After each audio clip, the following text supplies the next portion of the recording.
Conqueror was published in 1886, Verne was 58. Having traveled almost exclusively in his mind, he was astounded at his reception when he at last ventured out in his new luxury yacht.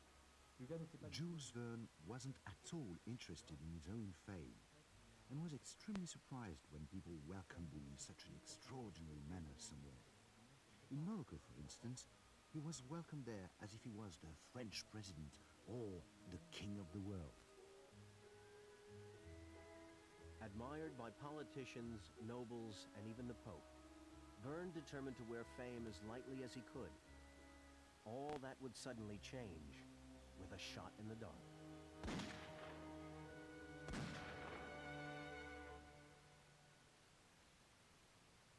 On the 9th of March, 1886, the French novelist Jules Verne returned home after an evening walk when his favorite nephew suddenly appeared from the shadows.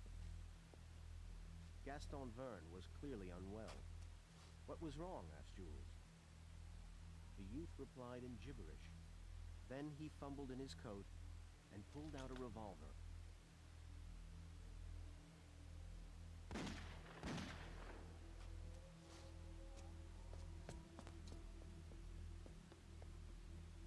When doctors examined Verne, they concluded the bullet in his leg could not be removed.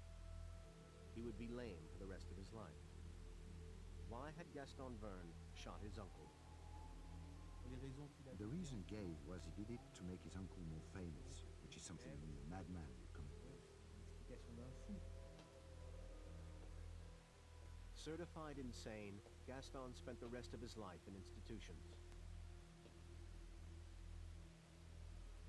Weeks after the shooting, Verne was devastated by another loss: the death of his close friend and publisher, Jules Hetzel. Less than a year later, his beloved mother died. Verne sank into a deep depression from which he would never fully recover. But slowly, life began to fall back into place. Neglected by his father as a child, Jules' son, Michel, grew into a delinquent gambler and womanizer. After years apart, father and son finally reconciled. Soon, they began working together. The collaboration between Michel and his father was first and foremost a rekindling between father and son. Michel was very talented and a very good writer,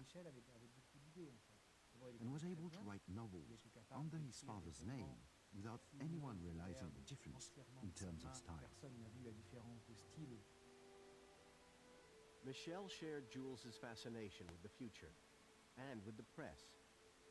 The result, in the year 2889, Diary of an American Journalist.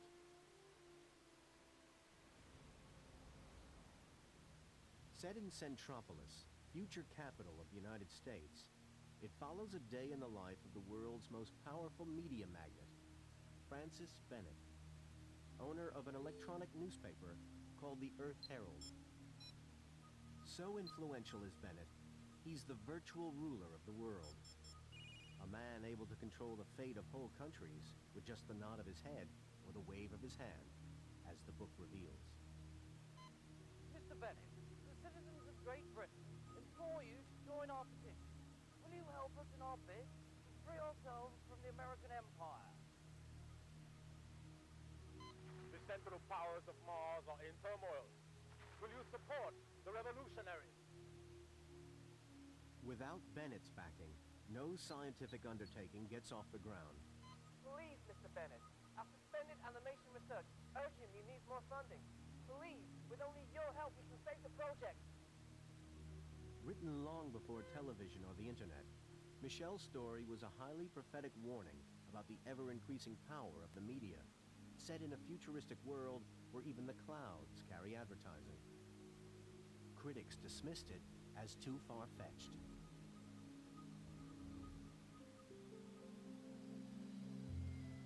But as well as collaborating with Michel, there was also another new influence in Verne's work. Verne, the private man, now decided to become a public figure and was elected as a town councilor in Amiens. I think it's a terrible thing for a science fiction writer to become a small-time politician. I think it was a bad career move. set a bad precedent for the rest of us, quite frankly. He'd rather let the side down there. To everyone's surprise, Verne thrived in his new job. He campaigned for electric streetlights and the building of the town's famous circus theater.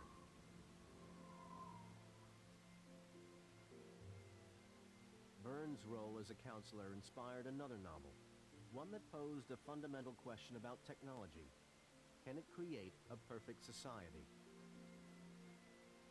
Written in 1893, Propeller Island was about a floating city of millionaires on an endless pleasure cruise. 19th century fiction is about to become 21st century fact. The mammoth Freedom Ship will dwarf the largest oil tankers and cruise ships. It's the largest vessel ever to be built in the world. It's the first floating city in its entirety to circumnavigate the globe. They're considering it to be an engineering wonder of the world. When you mention it to people, they go, my gosh, why hasn't this been done before? What an interesting appeal. What a unique concept. And in respect to Jules Verne, apparently he was just ahead of his time. And all we're trying to do is make a Jules Verne fantasy into a today reality. Nearly a mile long, 750 feet wide, and 25 stories high, this floating city will offer all the comforts of dry land, and, say the makers, be just as secure. It's been purported that a 100-foot wave will barely move it by 1 inch. It's almost 3 million tons. It dwarfs vessels by any configuration today.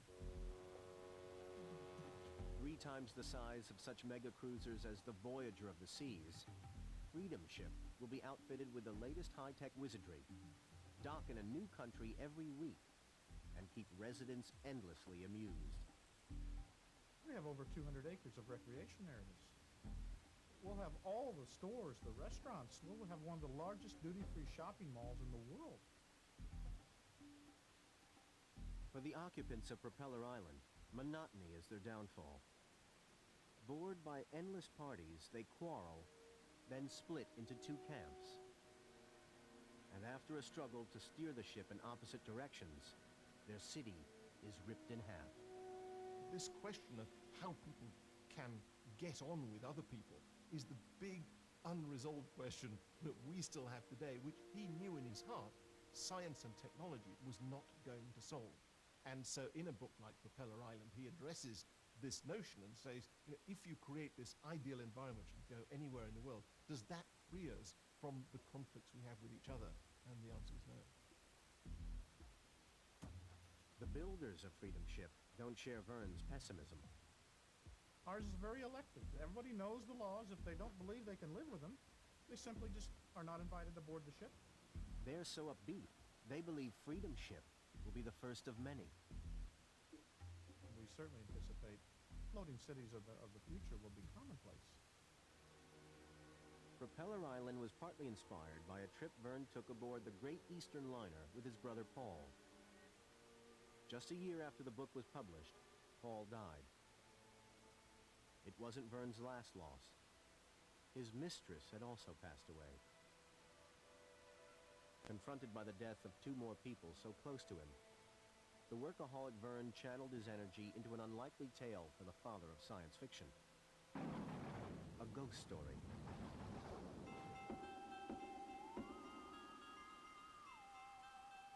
But in Verne's hands, even the supernatural could inspire the shape of things to come.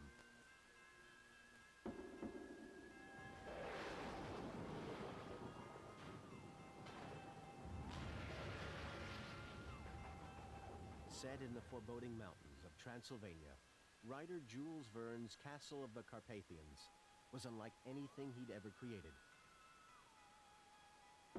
The lord of the castle is infatuated with a ghost, an opera singer, beautiful in life, unforgettable in death. Inspiration for writing a ghost story came from Verne's favorite author, the American writer Edgar Allan Poe. Unlike Poe's mysterious tales, Verne's takes an unexpected twist, a solution based on science rather than the supernatural. The The ghostly singer is a hologram-like projection created by a machine. Her voice, just a recording. Castle of the Carpathians predated the first film by a decade, the first talking film by 4 decades. Verne was grappling not only with the marvels of modern life, but life itself. In some ways, that is the next natural move for someone who says, can technology solve the problems of the world? Can technology tackle the problem of death? And he comes close to it. I mean, in the end, of course, it's a gramophone record and it's an illusion. But it is someone playing with the notion, can the science bring back the beloved dead?